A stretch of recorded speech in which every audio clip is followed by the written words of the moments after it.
Hey class, here are the problems that I'm going to work through. I've taken these straight out of our textbook.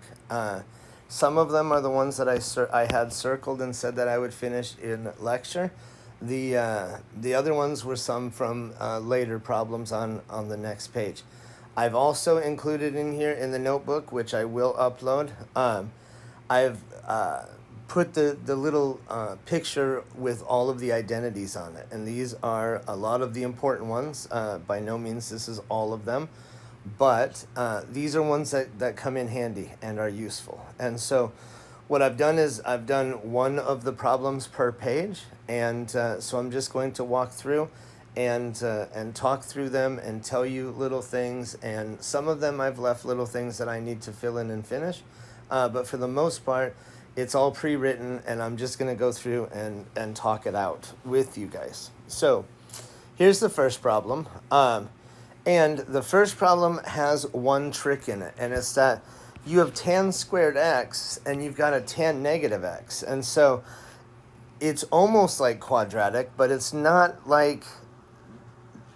the exact same thing. And so, but we do have an identity. It's the fact that tangent's an odd function. And so tan of negative x is negative tan of x. And so what I'm going to do is, notice that plus turns to a minus. And then I wrote tan x here instead of tan negative x. And so there's the negative tan x that this was. And once I have that, now I recognize this as quadratic in form, or what we call a hidden quadratic or a disguised quadratic. And so I'm going to set it equal to 0. So I add the 2 tan and add the 1 over, and we're here. And I said over here, this looks just like x squared plus 2x plus 1. So instead of x squared plus 2x, it's tan squared plus 2 tan. And so then we can do tan plus 1, check it. Tan times tan is tan squared. Outside you got a tan, inside you got a tan. There's 2 tans, and then there's your plus 1. So setting that to 0, you'd get tan is negative 1. Setting that to 0, it's redundant, so you get the same thing. So I didn't worry about it here. And tangent's negative 1. Tan's 1 or negative 1 at the 45s. Using the all students take calculus, I can see that I need to be here and here. So I went to the 45s in there. I included the unit circle, and I used the highlighter to highlight those angles for us. And so that's the first problem. The big thing for the first problem was to sub out that with we know it to be in the identity, and here is where that would have been, and so it is included in that picture. And then the next thing is to recognize that that's actually quadratic, and so you do need to kind of make sure you know how to factor and the quadratic formula. And so I've specifically picked ones that do emphasize both. So next problem is this one. It says sine 2t, and we have sine t, and so that's a double angle formula, and so I wrote it off to the side over here. You could go back and see that it's in the pictures. And then I kept the 6, and then what I've done is I've traded that right there for that piece. Pluses are the same, 9s are the same, sine t's are the same, equals the same, 0, everything else is the same. So all I've done is traded that for that right there. Combine that, you get 12. I see that I got sine t's, and it looks like 3 in both, so I pulled a 3 sine t out. And then this gives us sine t, 3 sine t is 0. If you divide both sides by 3, that's the same as sine t is 0. And sine is 0 when y is 0, and y is 0 at 0 and at pi in there. And in here, then we get 4 cosine plus 3 is 0. And when we subtract 3 and divide by 4, we get cosine is negative 3/4. Now here's the thing. So I left this in here because we're going to go here to where this problem is. You can see this problem is number 36. in the book there. And it says, solve with the methods shown in the section exactly. So they want the exact answer. And the truth be told is cosine can equal anything between -1 and 1. And so this is in between -1 and 1. And so if they want the exact value, I would have to say, well, if cosine t is -3/4, then t is the inverse cosine of -3/4.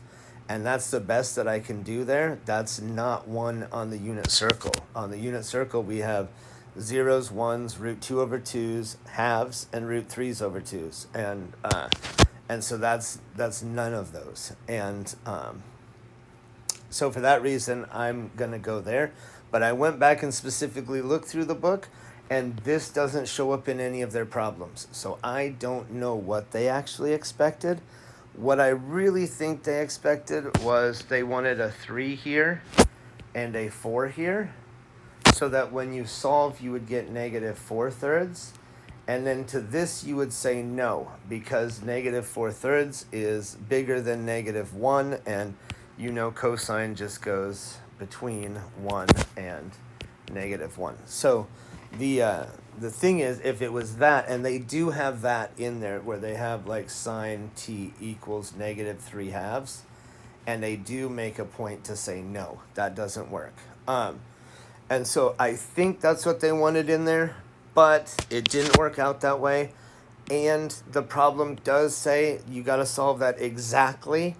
And so that is the exact. And I'm going to leave it with that and leave that for what it's worth. All right, next problem. This one is pretty straightforward. It's just quadratic right out the gate. It's the same as x squared plus x minus 2. And so I put an x and an x. It's a sine x and a sine x. And how do I get a +1 and a -2? Well, I know I need a 2 and a 1 somewhere. And then I wanted a +2 and a -1 to leave it positive. Here is the one where when you set that to 0, you get sine is -2. And I say no, because sine only has a range between -1 and 1.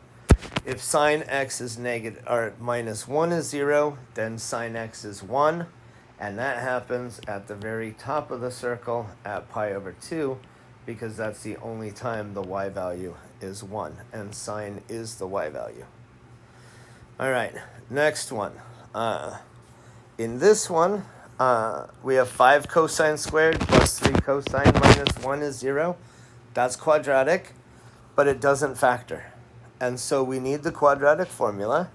I put it up here, and so I put it in this because I'm going to point something out for you guys right here. This is how it's written in class, but here's what I do in class. I say A something squared, B something plus C equals 0. Then down here, it's the something. And so that's what happens. Look, if it's an x there, or if it's an x squared there, and an x there, it's an x in the answer. So up here, if it's a cosine squared and a cosine, then it should be a cosine in the answer. That's how you get that piece out of there. Then this is just -b plus or minus square root b squared minus 4ac all over 2a. I get that as my kind of reduced or simplified version in there. I took in my calculator right here, and I did write down both of those values in there. That's where those two came from. And I'm going to go back and look here. This one is 44. And see, again, it says solve exactly. And it says use the quadratic formula. The real thing is, I mean, this is not exact. And so what the answer would have to be, if we stick with their thing, is one answer is x is cosine inverse of -3 plus root 29 over 10. and the other one is x is cosine inverse of negative 3 minus root 29 over 10. And those would be the exact answers in there. The kind of cool thing is I'm going to go in here and I'm in degrees, and so the neat thing is if I do cosine inverse of that answer, though, you can see it's like 146 degree angle in degrees, and I don't know if that tells us anything, but at least I can see if I had to that it's about right here, because I know 135 is the 45 right there, and so it's going to be about 6, 10, 11 more degrees than that. So, or one more degree than that, sorry. No, 11, sorry, 135. So these would be the exact answer, and because in the book it says solve exactly, and it's in radians, so I made a mistake there of just doing it. But I think in that, if we went to radians, we could do cosine inverse of the negative 0.8385. And it's like 2.56 radians, but that's not the exact answer. So I don't know what they want. I would be fine if you just cosine inverse that, and when you put that in there for this one, if you just said x was 2.565, but if I did cosine inverse of negative 3 plus root 29 over 10,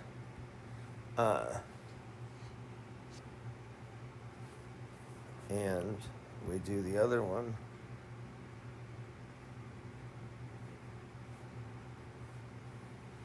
whoops,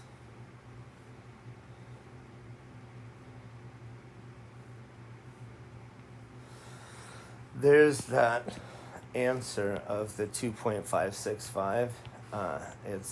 It's right there, and so it would work, and I would want the decimal just to check it from you guys, but the book technically says the exact answer, and so that is the exact answer, but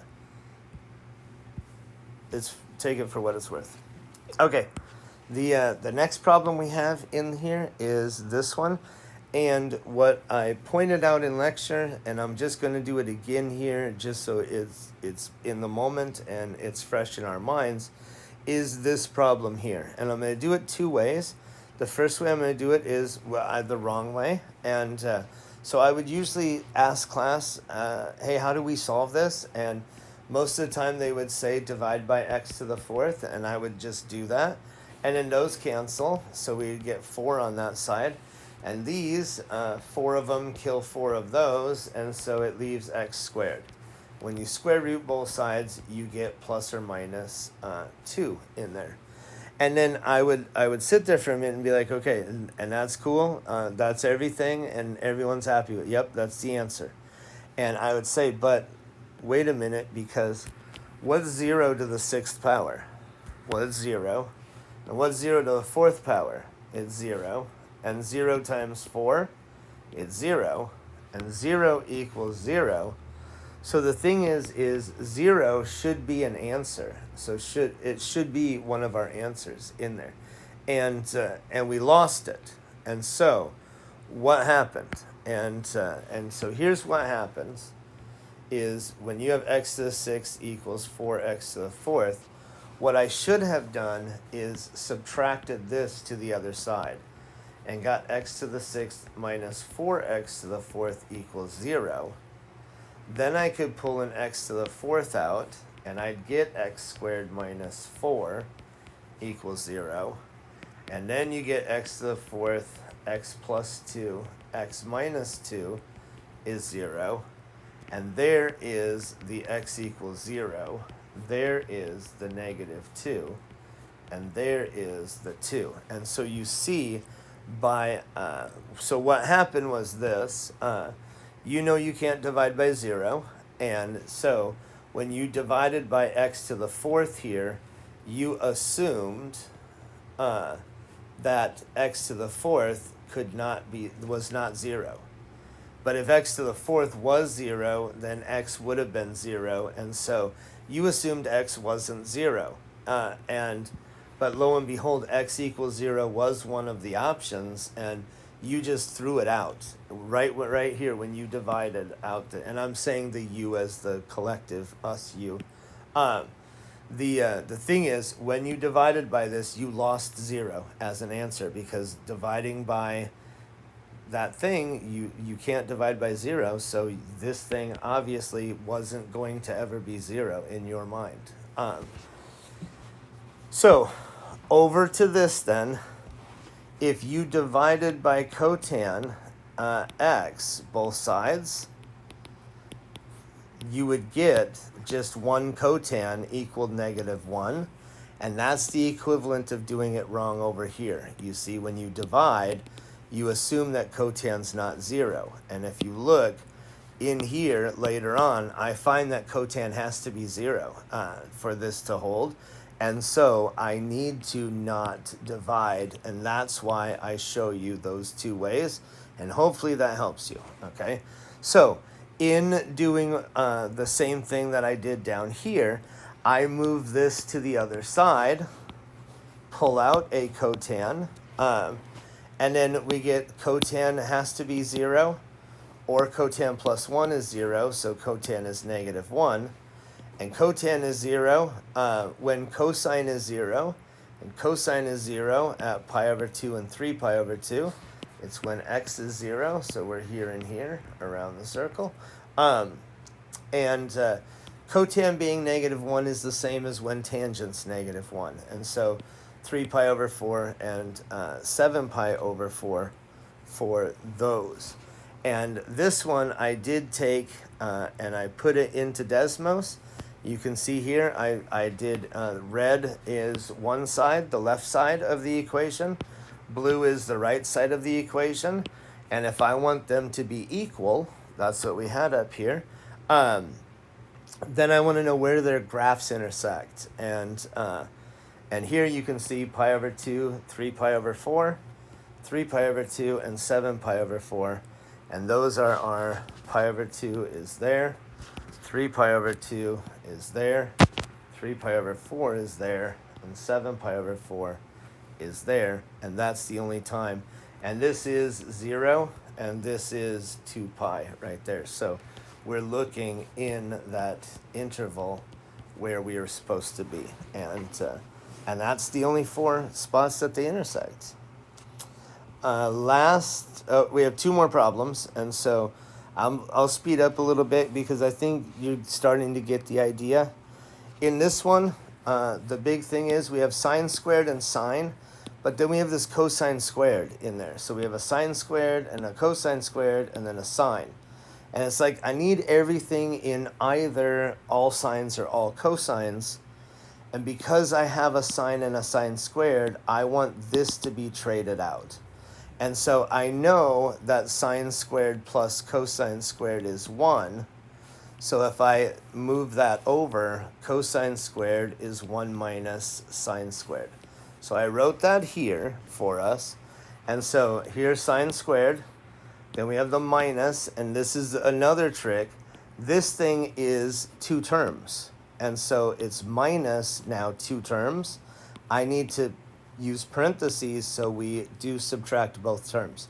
And then when we go through and distribute, we get a minus and a plus, and then that turns into this. Lo and behold, it factors very nicely. So we get 2 sine x plus 1, sine x minus 1. You can see there's 2 sine squared. We owe 2 sines, but we get a sine, so we will pay our debt, and we will still be in the whole of sine. And then plus and minus 1 make minus 1. So if sine's -1/2, that's when the y value is the short side of the triangle.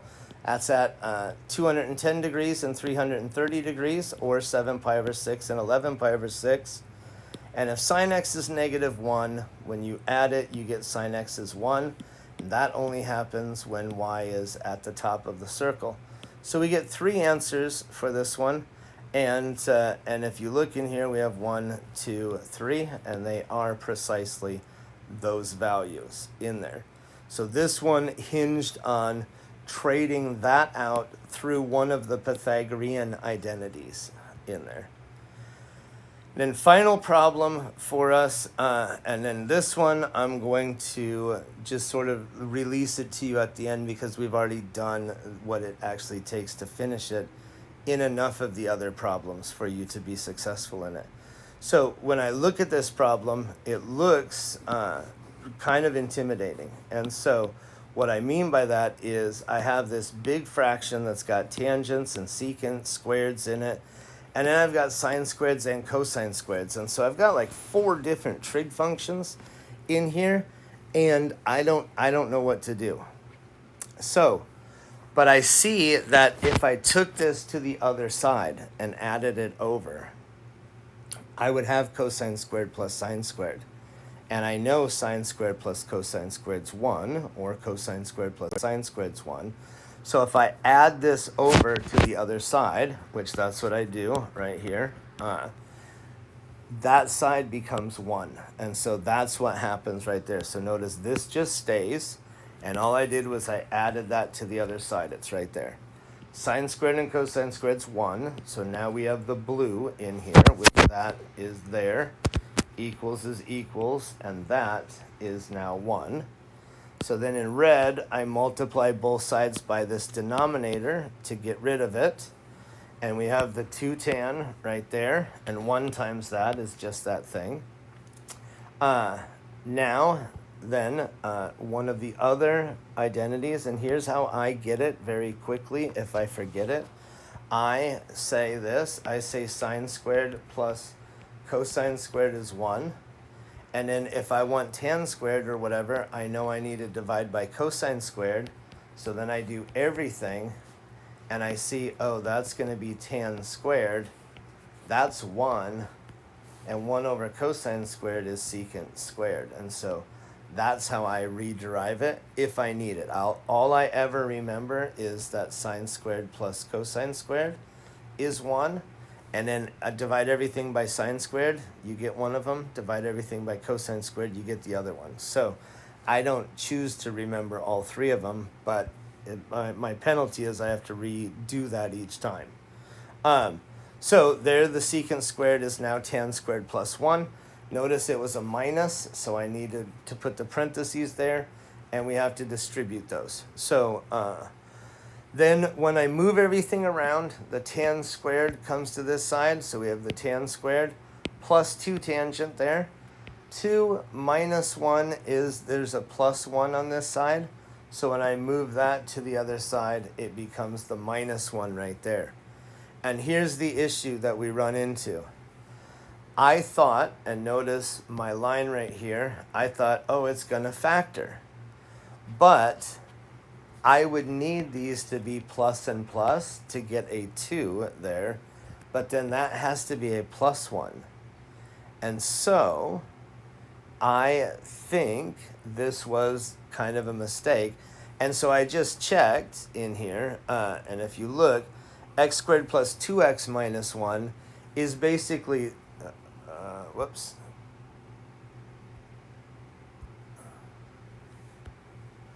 is basically x squared plus 2x minus 1.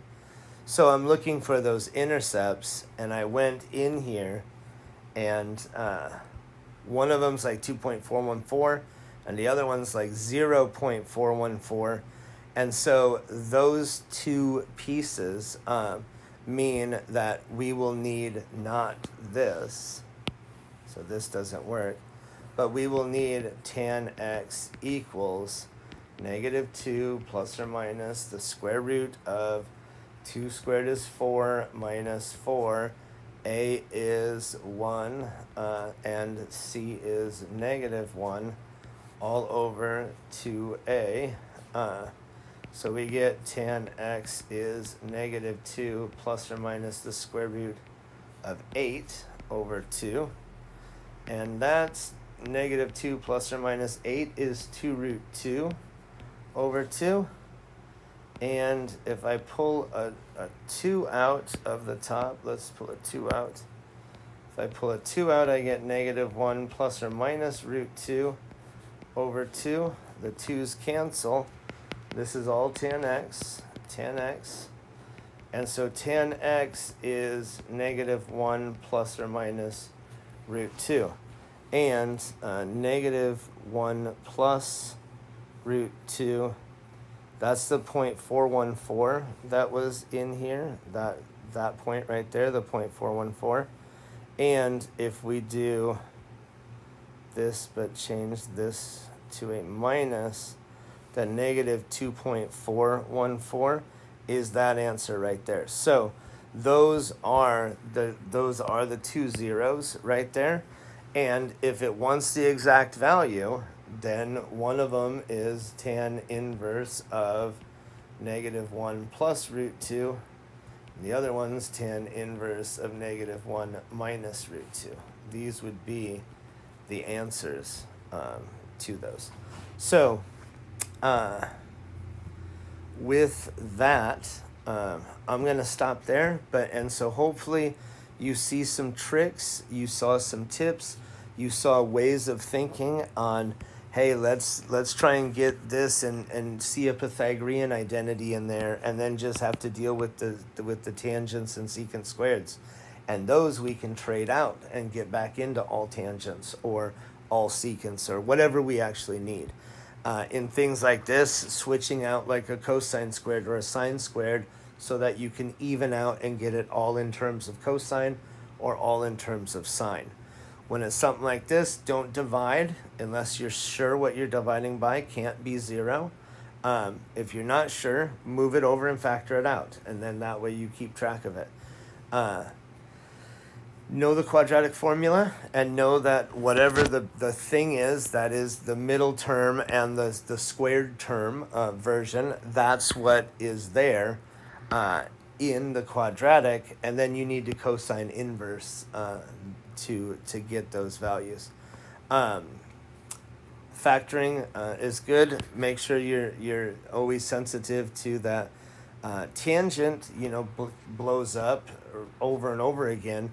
But sine and cosine only stay between negative 1 and 1. So is sine going to ever equal negative 2? No, because sine does this, and negative 2 is somewhere down here. It's never going to hit it. So the answer is no for that. And then finally, look for double angle formula stuff and this odd and even thing to trade it out, because everything has to have the same argument in there. Otherwise, it's not really quadratic in x, because you've got a tan squared x and a tan negative x. And those aren't equivalent and unless you trade it out like this for it. So I'm going to stop there. I will be uploading this. I'm going to post a link. You can see at the top, it is today, Wednesday, July 7th. It's 1:30.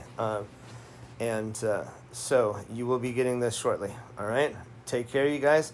Have fun with this week, though.